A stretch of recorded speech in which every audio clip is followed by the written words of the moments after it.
Muy buenas noches, respetada maestra y futuros licenciados. Bienvenidos a este presimposio. En nombre de nuestro proyecto de las clases de la lengua castellana como medio para promover la convivencia desde la virtualidad en los grados sexto, décimo y 11 de la institución educativa Cincuentenario de Fabricato. Este proyecto es realizado por Dayana Ramírez Parra, Carolina Zuluaga Montes y Manuela Giraldo Durango para obtener el título de licenciado en educación básica con énfasis en humanidades y lengua castellana, del programa de licenciatura en Literatura y Lengua Castellana de la Facultad de Educación y Ciencias Sociales de la Institución Universitaria Tecnológico de Antioquia. El planteamiento del problema surge a partir de la necesidad de esta contemporaneidad, donde el Internet y la tecnología son la principal herramienta de comunicación y conformamos un mundo virtual del cual hacemos parte y el cual nos permite convivir desde la lejanía. Nos conecta, nos comunica y nos vuelve a poner a todos en un mismo lugar. A consecuencia de esta pandemia y el COVID-19, la educación ha buscado una nueva salida para transformarse y adaptarse a los cambios que trajo consigo toda esta situación. Desde el momento en que la virtualidad dejó a un lado las aulas de clase, los libros, los trabajos colaborativos y otras tantas cosas que permite la presencialidad y que se vieron afectadas, la educación se somete a una obligación en cuanto a la adaptación de nuevos salones de clase, a las complicaciones que trae para algunos estudiantes esta nueva organización, la falta de herramientas tecnológicas como el computador, la tablet o un celular para asistir a las clases y también con las que cuenta la institución educativa. Nos enfocamos desde el área de lengua castellana, que trabaja lo que conocemos como el aula, la escritura, la oralidad, la lectura y la comunicación, que son la base para adquirir nuevos conocimientos y que ha tenido como una de sus referencias principales la literatura para poder desarrollar habilidades comunicativas ya mencionadas, combinadas con sus intereses, necesidades, habilidades y capacidades de cada estudiante.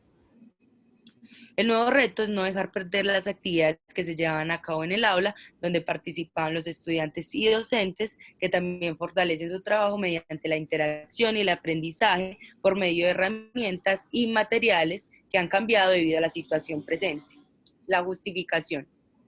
Las clases virtuales han complicado la enseñanza y el aprendizaje mucho más de lo usual, las estrategias han cambiado para los docentes y estudiantes y se está perdiendo un poco la lúdica o no se está trabajando con los materiales acorde a la situación. Es importante aprovechar los recursos tecnológicos, pero de igual manera mantener la lúdica que se desarrollaba en los salones de clase. Se utilizarán las clases de lengua castellana para promover en el aula de manera virtual, con la principal intención de no permitir que el hecho de no poder tener contacto como antes se convierta en un problema para el trabajo lúdico que se manejaba en las aulas. Las clases ahora contarán con la virtualidad y las herramientas que éstas nos proporcionan para seguir creando ambientes de trabajo literarios, donde se creen escritos, donde se creen debates, donde se creen lecturas y otro tipo de actividades que permitan la enseñanza y el aprendizaje cooperativo. Pregunta problematizadora. ¿Cómo promover la convivencia desde el área de lengua castellana por medio de la virtualidad? Caracterización. Nuestro proyecto se está llevando a cabo en la institución educativa Cincuentenario Fabricato. Está ubicada en la Comuna 5 de Bello, en el barrio Buenos Aires, en la cual hay ciertas situaciones complicadas y ambientes de violencia. Se está trabajando con los grados sexto, décimo y 11. Nos estamos centrando en el área de lengua castellana por medio de la virtualidad. Objetivos. El objetivo general es generar estrategias desde el área de lengua castellana, las cuales promuevan el aprendizaje y la convivencia en el aula, desde las diferentes herramientas y plataformas virtuales. Objetivos específicos. Identificar las herramientas tecnológicas TIC con las que cuenta la institución educativa y cómo se aplican en el aula virtual. Seleccionar estrategias que permitan desarrollar la comunicación de manera lúdica en las clases virtuales de lengua castellana, permitiendo generar ambientes de convivencia desde sus intereses y necesidades. Desarrollar las clases desde las estrategias seleccionadas, implementando las TIC, desde las exigencias, los tiempos y las herramientas elegidas, proporcionando a la institución un material de trabajo para aplicar virtualmente. Fundamentación legal. A continuación se darán a conocer algunos de los marcos legales que abarcan este proyecto, centrándonos en los derechos y deberes y la educación en general dentro del Estado colombiano.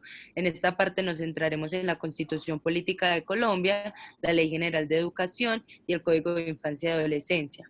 Por la Constitución Política de Colombia tenemos el artículo número 10, el artículo 16, el artículo 44, el artículo 45 y el artículo 67. Por la Ley 115 del 1994 tenemos el artículo número 4, el artículo 10, el artículo 11, el artículo 20, el artículo 22 y el artículo 79. Y por último, por el Código de Infancia y Adolescencia tenemos el artículo número 28 y el artículo número 31.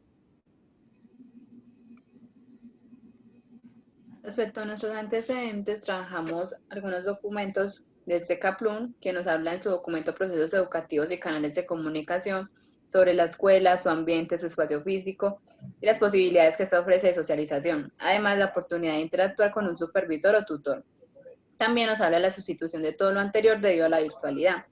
Silvio, en su documento Tendencias de la Educación Superior Virtual en América Latina y el Caribe, nos habla del temor al cambio por ignorancia o por desconfianza a lo nuevo, refiriéndose a las aulas virtuales. La educación virtual, aportes y realidades en educación virtual, reflexiones y experiencias de Echeverry, sostiene que los inconvenientes relacionados con la tecnología en el país obedecen a motivos de carácter técnico y sociocultural, entre los que se identifica la lentitud en las mejoras técnicas, las limitaciones de los centros a Internet, el desconocimiento de un nuevo canal de comunicación docente-estudiante. El Ministerio de Educación Nacional nos hace un aporte en su documento de deserción estudiantil en la educación superior colombiana, metodología de seguimiento, diagnóstico y elementos para la prevención. Aquí nos habla de las principales causas de deserción estudiantil en cuanto a la educación virtual.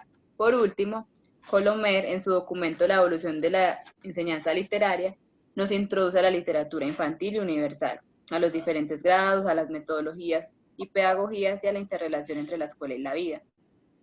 Respecto a nuestra fundamentación conceptual, el eje principal fue la Real Academia Española, quien define la lengua como un sistema de comunicación verbal propio de una comunidad humana y que cuenta generalmente con escritura. Por otro lado, también tenemos a David Lewis, quien la define como un emparejamiento de oraciones y significados. El Centro Nacional de Tecnologías de Información nos da el primer aporte respecto a las TIC y cómo éstas aportan a la educación una nueva dimensión, las posibilidades de compartir, de transferir información y conocimientos básicos.